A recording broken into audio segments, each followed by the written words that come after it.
entretiens des patriotes. Bonjour à tous, heureux de vous retrouver. France TV, un rapport accablant. Piketty, PS, le nouveau Staline. Brigitte Macron, les photos scientifiques révélées et contestées. Avant de traiter ces informations et beaucoup d'autres, vous connaissez la coutume sur cette chaîne. Je commence toujours mon entretien par remercier ceux qui m'ont permis justement de le produire, car ils m'ont financé à l'aide des merci rémunérateurs. Et aujourd'hui sont à l'honneur des fidèles parmi les fidèles, Franz Ambrosch, Anne Mutt, Yann Penaud, Philippe Bohen et Marie. Merci à eux du fond du cœur. Et puis je tenais à vous remercier pour votre soutien indéfectible. Oui, il faut aider la réinformation en ces temps de graves menaces sur la liberté d'expression. Alors comment faire? Eh bien c'est simple, il suffit de lever le petit pouce, écrire de gentils messages, diffuser sur d'autres réseaux sociaux et surtout n'oubliez pas d'activer la cloche notification. Merci à tous. Ah, CNews, encore une honteuse campagne de dénigrement de France Télévisions de la part de CNews. Ah non, c'est la Cour des comptes. Et en même temps, ce n'est pas une surprise, le rapport de la Cour des comptes accable donc la gestion de France Télévisions de Delphine Ernotte. Vous savez, la macroniaise ascendant Parti Socialiste. C'est du lourd. France Télévisions, le rapport accablant de la Cour des comptes. 80 millions d'euros de déficit, 62 millions d'euros de surcoûts salariaux, 133 millions d'euros d'indemnités de licenciement, 3,8 millions d'euros de taxis, 50 voitures de fonction, 2000 cartes corporate et un château en Dordogne pour le comité d'entreprise. Encore une belle illustration de la gestion merveilleuse des socialistes. Mais Delphine Ernotte ne vient-elle pas d'être reconduite par l'Arcom? Pascal Praud. Madame Ernotte a été renouvelée par l'Arcom il y a quelques jours. Est-ce que ce rapport de la Cour des comptes, l'Arcom le connaissait, aurait pu le connaître ou pas? Oui. Ah. Oui. Et ça, c'est une vraie question, si vous me permettez. Ce rapport a été fait avant le...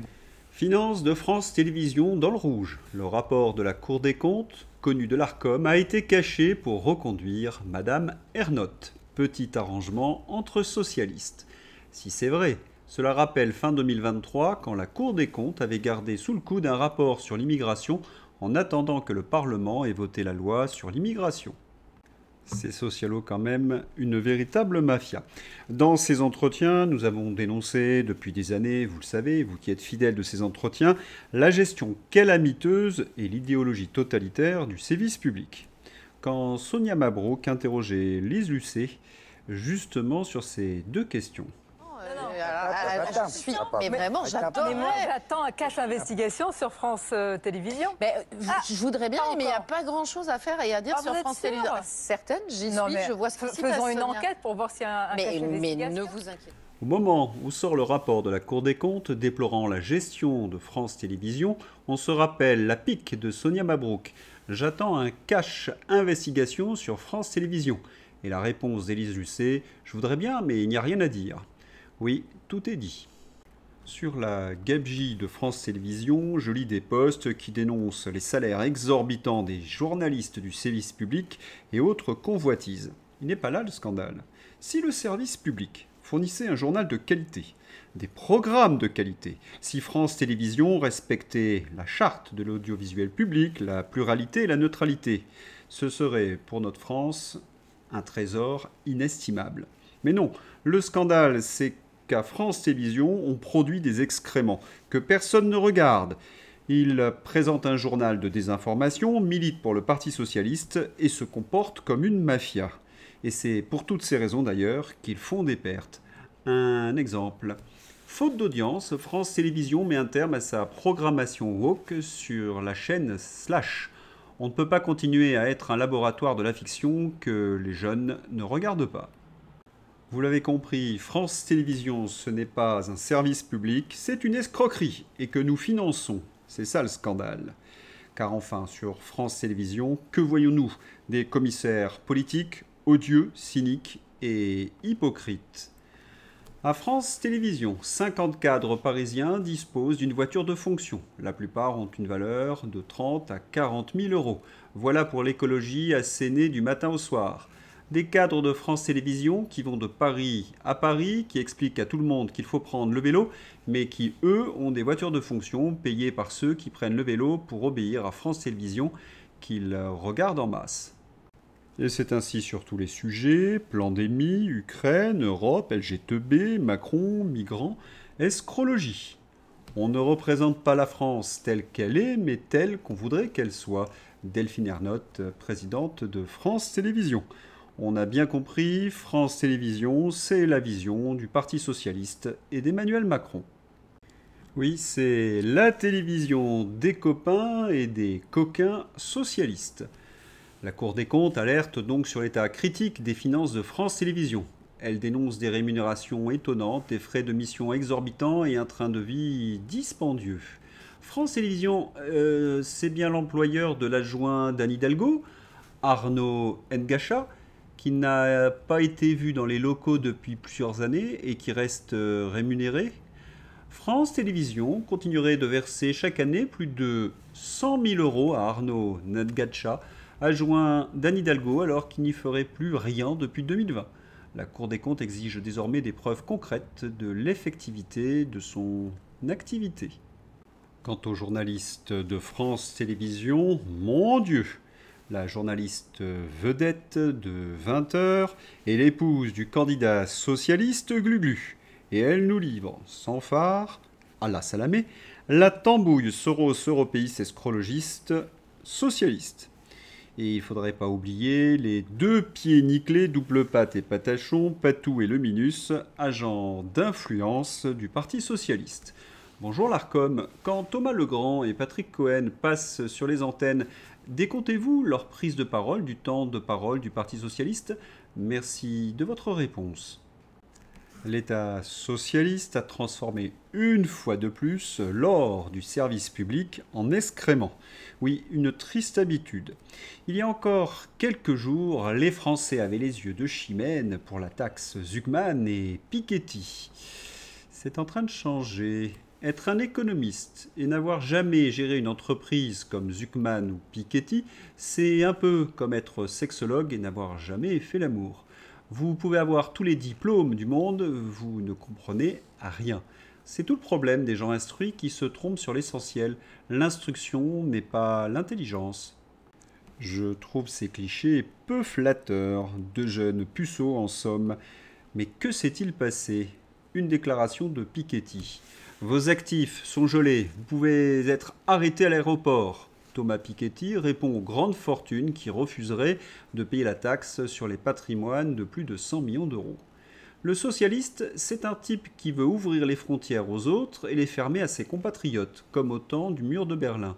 Si cette extrême gauche, confiscatoire, arrive au pouvoir et rentre en phase terminale de communisme aigu, les patriotes ne laisseront pas faire. On verra qui finira en prison, monsieur Piquetou. Comme je l'ai expliqué, le scandale des grandes fortunes, c'est qu'ils ne paient pas d'impôts. La taxe Zucman, c'est un amusement. Et si les grandes fortunes ne paient pas d'impôts, c'est à cause de l'Union européenne. Et Piketty veut arrêter des gens à la frontière? Mais quelle frontière? Il bouffonne. C'est très simple. Pour taxer les riches de manière radicale, il suffirait de construire un mur pour les empêcher de partir, de mettre en place une police fiscale toute puissante, qu'on pourrait appeler la Stasi, et ainsi le monde anticapitaliste vivrait son plus grand bonheur, un âge d'or en somme, dans un monde parfait, apaisé, où l'égalité régnerait. Les économistes anticapitalistes auraient des statues érigées partout à leur gloire. Oh, attendez. Et pendant ce temps-là, dans le monde réel, pustula. L'Union européenne a conclu un accord commercial avec l'Indonésie, 280 millions d'habitants, avec des salaires 10 fois inférieurs à ceux de la France. 80% des produits indonésiens entreront en France avec 0 droit de douane. Le Frexit ou la disparition, le choix est simple. Et oui, les socialistes, les Piketty, les Zucman, les macronistes sont des ânes. Olivia Grégoire, parce que les holdings ne paient pas d'impôts sur les sociétés, parce que les versements à une holding ne sont pas soumis au prélèvement forfaitaire unique. Olivia Grégoire va bientôt apprendre que les holdings en question sont situés à l'étranger et qu'elles échappent donc à la fiscalité française. Plus tard, elle apprendra que les mouvements de capitaux sont libres et qu'on peut placer ses fonds dans n'importe quel pays du monde. Lorsque l'on connaît ces règles économiques, on comprend pourquoi notre industrie est dans une situation très critique. Félicitations aux européistes. En moins d'une décennie, ils auront réussi l'exploit de détruire l'industrie automobile européenne, et tout cela par idéologie du 100% électrique, sous les applaudissements de la Chine qui n'en demandait pas tant, et du libre-échange, bien évidemment. Dernière victime, l'usine Stellantis de Poissy, 2000 salariés, est mise à l'arrêt pendant 3 semaines en octobre. Il faisait 1000 voitures par jour, plus que 450 aujourd'hui. Un salarié pense que l'usine fermera d'ici quelques années. En Chine, un salarié coûte 8 € de l'heure. En France, un salarié coûte 40 € de l'heure. Il n'y a pas si longtemps, les voitures chinoises n'arrivaient pas à pénétrer le marché européen. Et puis l'électrique est arrivé, les lobbies ont ensuite fait le job et toute l'idéologie du libre-échange. L'État européiste socialiste dans toute sa splendeur. Et comme tout s'écroule, ces socialo-européistes financent leurs privilèges et leur clientèle par de la dette. C'est effarant. Les données de l'INSEE sur l'ampleur de la redistribution en France, c'est une folie. Un ménage dont le niveau de vie est supérieur à celui des 30% les plus pauvres de la population, en gros du 3e décile, a un revenu d'activité 4 fois plus élevé qu'un ménage qui fait partie des 5% les plus pauvres, 20 000 € contre 5 000 €. Pourtant, son niveau de vie après toutes les prestations sociales et les services publics n'est que 1,4 fois plus élevé, 30 000 € par an contre 22 000 €. En gros, ils ont quasiment la même vie, sauf qu'il y a un ménage qui bosse et l'autre qui reçoit des aides. C'est le drame de la France, c'est qu'on a brisé le mérite pour payer l'assistanat. Parce que la gauche n'y croit plus et veut ouvertement le saboter. Et que la droite n'ose plus en parler. Pourquoi se crever la couenne à bosser plus si ça ne change rien à ton niveau de vie ? Et voilà, l'État socialiste, macroniste, européiste a empuanté de son idéologie fétide la France du sol au plafond. Et comme on est englué dans la fange, il est difficile désormais de le cacher. Rien de mieux donc pour les socialistes que la censure. Ah, le sévice public, qui finançait les fact-checkers de Rudy à Julien Pain et qui braillait à longueur d'antenne « Vous êtes des complotistes !» La vérité finit toujours par triompher. Alerte, YouTube reconnaît avoir cédé aux pressions de Joe Biden-Harris pour censurer les débats sur la pandémie et les élections, admettant que c'était inacceptable et faux. Google annonce que les comptes bannis pour opinion politique pourront être rétablis. Encore une théorie du complot qui s'effondre. Lorsqu'on dénonçait ce genre de choses, oui, on était accusé de complotistes par Rudy et ses petits copains. De nombreuses vidéos ont été censurées, dont les miennes, sur dénonciation des militants woke ou sbires du Big Pharma. France Télévisions a participé donc à la curée avec ses fact-checkers. Après avoir nié pendant des années toute partialité, Google reconnaît aujourd'hui avoir cédé à la pression de l'administration Joe Biden pour supprimer des contenus qui n'enfreignaient pourtant pas ses propres règles. C'est Joe Biden, le gâteux censeur, qui a été soutenu à bout de bras par le service public et tous les médias progressistes. Depuis le rachat de Twitter par Elon Musk, l'élection de Donald Trump, les confessions du patron de Facebook, le dossier sur l'USAID, un printemps de liberté souffle sur les réseaux sociaux. Mais en face, le camp européiste, lui, n'abandonnera pas. C'est une question de survie pour tous ces oiseaux. Chat de contrôle.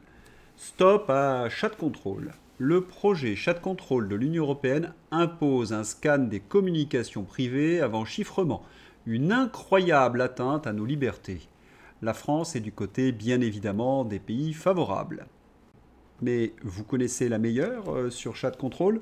Tous les citoyens seront soumis à ce contrôle. Sauf les politiques. Un aveu, vous ne trouvez pas ? Frédéric Baldan. Pfizergate, des interviews supprimées. La presse ne joue même plus son rôle de mémoire collective des événements. Des interviews totalisant des millions de vues sur l'affaire pénale Van der Leyen ont été mises hors ligne, en Belgique comme en Allemagne. Une inversion des valeurs hors norme. Les politiques, qui devraient officier en toute transparence, ne seront pas surveillés. Mais les citoyens, eux, oui. Et cela va de plus en plus loin. La ministre socialiste, bien évidemment, britannique du travail, Liz Scandal, menace de sanctions ceux qui refusent l'identification numérique. Perdre l'accès à l'aide sociale, perdre l'accès aux pensions, perdre l'accès aux services publics. C'est pour votre bien, affirme Liz Scandal. Dès que vous remettez le pouvoir entre les mains de cette gauche socialiste, elle exerce la tyrannie la plus implacable. Mais où sont les journalistes du service public? Ah, j'oubliais, ils participent à l'élaboration de ce système. Dire non à l'identité numérique. Nous n'avons pas voté pour ça. Que pourrait signifier pour vous l'identité numérique? Violation de données, usurpation d'identité, fraude, excès de pouvoir du gouvernement, restrictions politiques, atteinte à la vie privée, perte de liberté, détournement de ressources, érosion de confiance, inégalité sociale, pouvoir des entreprises, état de surveillance, atteinte aux droits de l'homme, système de crédit social, état totalitaire, société sans argent liquide. Un nouveau sondage montre que le public craint que le système britannique de carte d'identité numérique ne soit pas sécurisé. Les inquiétudes concernant les libertés civiles et les risques liés à la cybersécurité sont au cœur des critiques. Et il n'y a pas de débat sur le service public? Bon, je sais, ma question est naïve, j'arrête. Et ces journalistes aux ordres ont été complices de ça. On a eu 3 chaînes fermées et plus de 30 vidéos censurées sur des faits scientifiques avérés concernant l'inutilité des masques, des confinements, la toxicité des injections et l'efficacité de thérapeutiques peu coûteuses comme l'ivermectine et l'HCQ. Louis Fouché. Louis Fouché a dû faire face à la meute des fact-checkers du service public. C'est là où on se dit qu'il faut absolument se débarrasser de ces dingues. Sinon, c'est le goulag. Mais attention, c'est le goulag pour votre bien. Et Emmanuel Macron. À New York, Emmanuel Macron pointe les réseaux sociaux. Les réseaux sociaux tuent notre capacité à mener une vie normale. C'est pourquoi les gens sont si anxieux. Ce n'est jamais lui le problème. Remarquez que si le poudré va sur les réseaux sociaux, il est normal qu'il soit très anxieux. Là, il se rend compte qu'il est détesté. Donald Trump à la tribune des Nations Unies. Not only is the UN not solving the problems it should, too often, it's actually creating new problems for us to solve. The best example is the number one political issue of our time, the crisis of uncontrolled migration. It's uncontrolled. Your countries are being ruined. The United Nations is funding an assault on Western countries and their borders.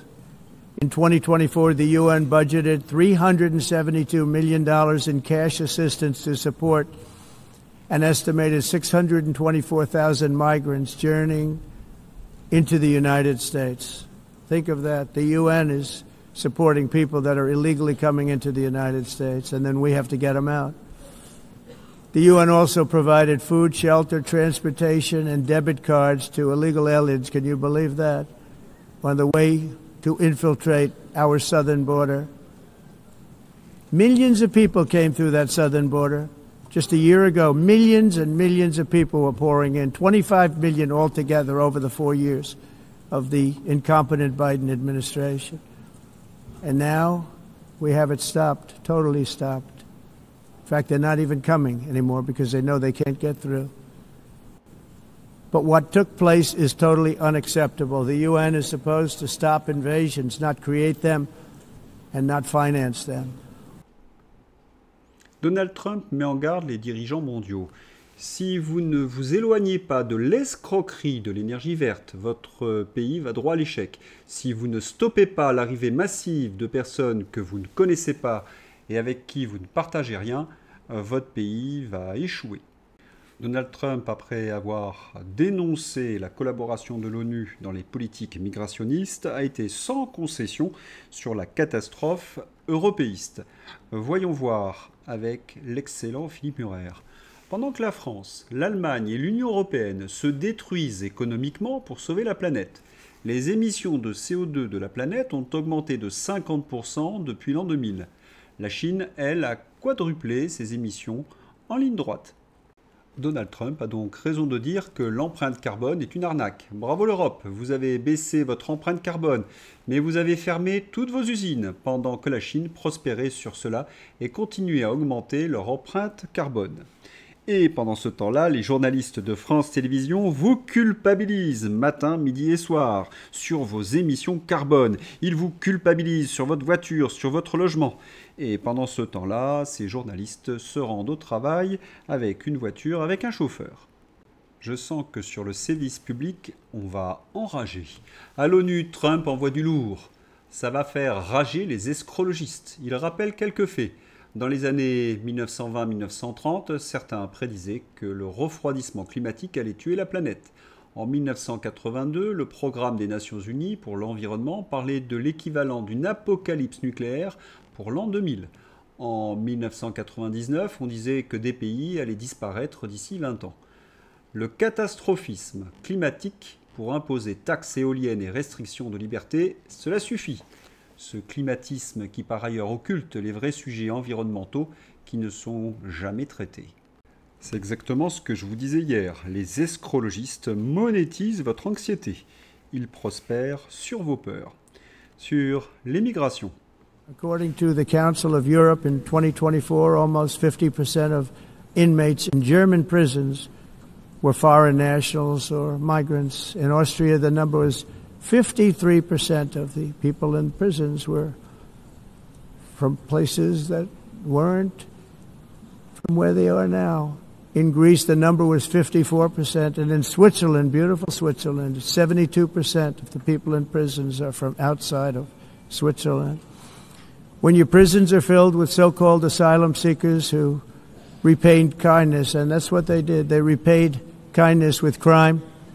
It's time to end the failed experiment of open borders. You have to end it now. Oui, il est temps de mettre fin à l'expérience ratée des frontières ouvertes. Tiens, puisque Donald Trump parle de Suisse, après avoir banni les Français entre guillemets, la piscine suisse de Porrentruy a vu ses ventes d'abonnements exploser. Tiens, en Île-de-France, les Français sont prêts à débourser des fortunes pour aller dans des piscines de clubs privés pour éviter de croiser le même genre de Français. Le vivre ensemble avec les Français, c'est un délire de politiciens et de journalistes socialistes qui eux-mêmes ne vivent pas ensemble avec ces Français. Mais revenons à Donald Trump. Une question. Que vont imaginer les journalistes, entre guillemets, progressistes, lorsqu'ils vont devoir relater le discours de Donald Trump à l'ONU ? Cela promet quelques belles vignettes dans ma rubrique fantasy des réductions ad Hitlerum en pagaille. Et Macron, lui, dans tout cela, qu'est-ce que l'on va retenir de son passage à l'ONU ? Peut-être ceci. How are you? Guess what? I'm waiting. Macron a vraiment le goût de l'humiliation et du ridicule. Mais voyez cette vidéo. Il veut rejoindre l'ambassade de France auprès de l'ONU. Mais le convoi de Donald Trump le bloque. Prié par la police américaine de finir à pied. Pour se donner de la contenance, il appelle ou feint d'appeler Donald Trump devant les policiers. Quel autre chef d'État aurait envie de mettre en scène un moment aussi grotesque et humiliant ? Qu'il aime se faire humilier, c'est son problème. Qu'il humilie la France, c'est impardonnable. Une autre image a fait scandale. Jamais la France n'était tombée si bas. La poignée de main entre Manu et le président syrien à l'ONU fait scandale.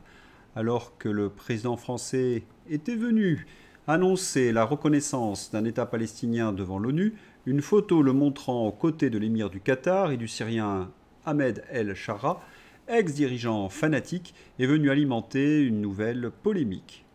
Je rappelle que le fanatique syrien est complice et acteur d'atrocités dans son pays et il est l'un des responsables de l'attentat du Bataclan. Et vous comptez donc sur Macron pour lutter contre le fanatisme en France ? Poser la question, c'est y répondre. Philippe Devilliers, 2 millions de signatures. Ne méprisez pas la colère du peuple. 2 millions de signatures. Ne méprisez pas la colère du peuple. Après le succès de sa pétition pour un référendum sur l'immigration, Philippe Devilliers annonce un rassemblement pour peser sur la classe politique. Il est temps en effet que ce scandale cesse. Éric Tegner, aujourd'hui nous sommes dans le laxisme le plus absolu. On nous parle de 140 000 OQTF délivrés par an, mais en réalité nous avons 900 000 clandestins sur le territoire qui sont également hors la loi. Sans transition, les Macron contre Candace Owens. Oui, a-t-on les photos incroyables? Xavier Poussard. Procès contre Candace Owens. Brigitte Macron va apporter des preuves scientifiques de son genre. Le 18 septembre, Candace Owens a déposé l'équivalent d'une requête en nullité. Ce que fait le couple Macron aux États-Unis relève d'une opération de relations publiques et non d'une véritable volonté de poursuivre. Xavier Poussard, journaliste d'enquête et auteur de Devenir Brigitte avec Candace Owens, revient sur le procès intenté par le couple Macron à l'encontre de l'influenceuse journaliste conservatrice américaine. C'est ce que je vous expliquais hier. Ils font de l'intimidation, ils essaient de dégonfler la rumeur mondiale, mais ils n'iront pas jusqu'au procès. Trop dangereux pour eux. Hier, j'évoquais les preuves scientifiques qui avaient été braillées par leur avocat. Le Parisien révélait quelques clichés indiscutables, selon eux. Vous êtes bien assis ? Déjà, au moment de déposer plainte, les avocats du couple avaient réuni des documents pour démentir les informations de Candace Owens, comme un faire-part de naissance dans la presse ou encore des photos de famille. On y voit Bribri enfant lors de sa première communion ou encore lors de son mariage avec André-Louis Ozière. Des photos de Jean-Michel Trogneux aux investitures d'Emmanuel Macron en 2017 et en 2022. Il figure aussi comme une preuve que Bribri et son frère se sont déjà bien retrouvés dans une même pièce sous les objectifs des caméras. Qu'en pensez-vous? Des preuves irréfutables? Mais il n'y a aucune nouvelle photo. Prenez par exemple la photo de mariage que j'ai traitée dans un entretien. Elle est quand même assez curieuse. Et celle-ci, la première communion. Tiffaine Trogneux adore se faire prendre en photo. Il y en a des centaines dans les magazines et sur le net. Mais vous n'en trouverez aucune d'elle quand elle était enfant, comme Brigitte Macron. Car sa photo de communion a servi peut-être pour sa mère.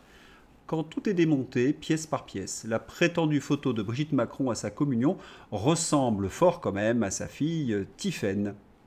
Quant au cliché du petit gros, c'est un peu la même chose. Voici le soi-disant Jean-Michel Trogneux lors de la cérémonie d'investiture. C'est quand même curieux. Personne n'a jamais interviewé ce monsieur, personne ne l'a jamais vu en compagnie de sa sœur, parce que ce cliché ne prouve rien, et personne ne lui a demandé ses papiers d'identité. Et pourtant, la base de tout reportage, c'est de vérifier les identités. Étonnant? Non. C'est pour cette raison que Candace Owens contre-attaque. Candace Owens a déclaré qu'elle obligerait Brigitte Macron à se soumettre à un examen médical dans le cadre de leur procès en cours. L'influenceuse a déclaré au Daily Mail qu'elle intensifie leur conflit juridique en exigeant que Brigitte Macron, 72 ans, se soumette à un examen indépendant. Nous allons exiger que Brigitte se soumette à un examen médical indépendant. Nous allons demander son dossier médical, a déclaré Owens lundi. C'est l'heure de vérité, donc Bribri va-t-elle accepter? Si elle refuse, comment dirais-je, la messe est dite. L'avocat de Natacha Ray, François d'Anglehan. Natacha Ray, contre les consorts Trogneux-Macron. La Cour européenne ouvre une procédure contre la France pour violation des articles 6, 10 et 13 de la Convention européenne. Le département d'État aux USA a reçu une plainte de Natacha Ray contre les Macron et Dupond-Moretti. Petit rappel donc de la procédure. Natacha Ray a saisi la CEDH pour contester les condamnations françaises initiales alléguant des violations des articles 6, procès équitable, 10, liberté d'expression et 13, droit à un recours effectif de la Convention européenne des droits de l'homme. Elle invoque aussi l'article 3, interdiction des traitements inhumains dans certains recours. Dépôt du recours le 16 mai 2025, après le rejet de son pourvoi par la Cour de cassation en janvier 2025. Le dossier est enregistré par la CEDH le 22 août 2025. Oui, la CEDH a bien ouvert une procédure formelle contre la France le 23 septembre 2025, comme annoncé par l'avocat de Natacha Ray, François d'Anglehan. Cela signifie que le recours est jugé recevable et passe à l'étape suivante d'examen au fond. Autre action, Natacha Ray a aussi déposé une plainte auprès du département d'État américain contre les Macron et le ministre de la Justice, Éric Dupond-Moretti, alléguant du harcèlement judiciaire. Elle a demandé, vous en souvenez, l'asile politique en Russie en février 2025, se disant persécutée. Je crois que les Macron ont ouvert la boîte de Pandore et cela commence à tourner vinaigre pour eux. plus que jamais, à mon humble avis, avec son procès Bribri à les boules. Allez, c'est l'heure de passer à la rubrique Le coin des patriotes. Florian Philippot. Elon Musk l'a dit et il l'a fait. Oui, nous sommes les médias. Nous sommes les médias. Les médias.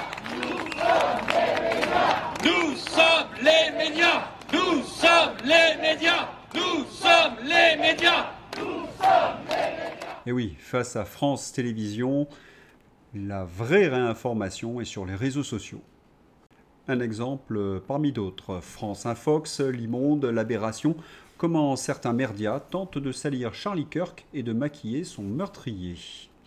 Florian Philippot sur la guerre. C'est Jacques Attali qui vient de cracher le morceau. Je le cite, la guerre mondiale a commencé. Et il développe, je vais vous en parler, à un moment où vous avez l'agressivité de la part de pays de l'Union européenne et de l'OTAN qui veulent vraiment aller vers la guerre. Mais tout ce petit monde, au même moment, se prend une baffe gigantesque, celle de la vérité, car des mensonges explosent, sont sur la table, visibles de tous. Et ces mensonges qui explosent, c'est très important parce que ça nous permettra d'aller vers la paix, de se battre pour la paix et de contrer ces fous de guerre, ce qui est le grand combat des patriotes. Vous allez apprendre beaucoup de choses dans cette vidéo, car oui, se battre pour la paix et donc la France sortie de l'OTAN et de l'Union européenne, c'est indispensable pour nous et toutes les générations qui viennent. C'est un combat vital et vous allez voir à quel point certains sont tentés par la course à la guerre pour échapper à leurs propres problèmes internes. On ne laissera pas faire. On ne laissera pas faire. Merci déjà de partager cette vidéo. Pour cela, vous avez un moyen, c'est de vous abonner à cette chaîne YouTube. C'est le petit bouton s'abonner en dessous. Là, vous cliquez sur s'abonner. C'est un clic gratuit, bien sûr. Vous êtes abonné à la chaîne et grâce à votre abonnement, les vidéos seront mieux diffusées par YouTube, vont toucher des gens qui vont nous découvrir. Je redis, petite alerte, il y a eu beaucoup vérifié, il y a eu beaucoup de désabonnements forcés ces derniers jours. Une nouvelle vague en fait de censure et d'invisibilisation. Vérifiez, réabonnez-vous le cas échéant ou abonnez-vous à la chaîne. Et c'est comme ça que vous lutterez contre cette vague de censure et d'invisibilisation et que vous ferez que cette vidéo et tout ce travail sera vu par des gens qui vont nous découvrir, ce qui est important chaque jour, qu'il y ait de nouvelles personnes qui arrivent. Merci à vous pour cet abonnement ou réabonnement à la chaîne. Eh oui, ils viennent de se prendre une baffe gigantesque. Sur ces bonnes paroles, c'est l'heure d'ouvrir la page Fantaisie. Provocation d'une école de journalisme. Ah oui, c'est stupeur à gauche. Bolloré et Arnaud ouvrent leur école de journalisme. On y entend des mots très étranges, vérité, honnêteté intellectuelle, courage, indépendance et enracinement. Comme le dit Jean-Michel Laplaty, c'est de la provocation. On a la preuve que Bribri est bien une femme. Les preuves photographiques en question. Brigitte Macron a fourni au tribunal des preuves photographiques confirmant qu'elle est une femme selon la BBC. Je vous prie de m'excuser, mesdames, pour ce petit moment de misogynie. Mais c'était bien évidemment une plaisanterie. Le Cornul, c'est un macroniste.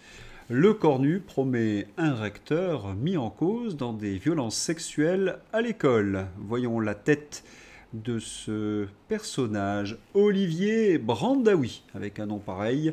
Olivier Brandaoui, nommé expert éducation du cabinet du Premier ministre Sébastien Lecornu, est accusé par l'inspection générale de l'éducation d'inaction dans une affaire d'agression sexuelle alors qu'il était au courant depuis 2021.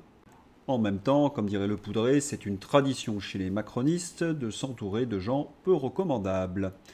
Il y a des naïfs dans le monde comme Paul Watson. La France a refusé l'asile politique à Paul Watson, vous savez, le défenseur des baleines. La demande de l'asile politique déposée par l'activiste Paul Watson, refusée par la France. Le président Macron m'avait donné son assurance personnelle, nous confie le patron de Sea Shepherd. Le président Macron m'avait donné son assurance personnelle. Mais mon pauvre ami, vous l'avez cru ? Et pour finir cette rubrique fantaisie, un bras d'honneur de Dassault. On peut le faire tout seul de A à Z. La réponse cinglante de Dassault à la pression allemande sur l'avion de chasse du futur. Oui, on n'a vraiment pas besoin des Allemands, surtout quand il s'agit d'armement. Allez, on va se quitter avec un rassemblement. Rassemblement contre la christianophobie. Unis pour notre foi. À relayer largement, merci. Voilà, c'est tout pour aujourd'hui. Je vous souhaite une excellente journée. À bientôt. Au revoir.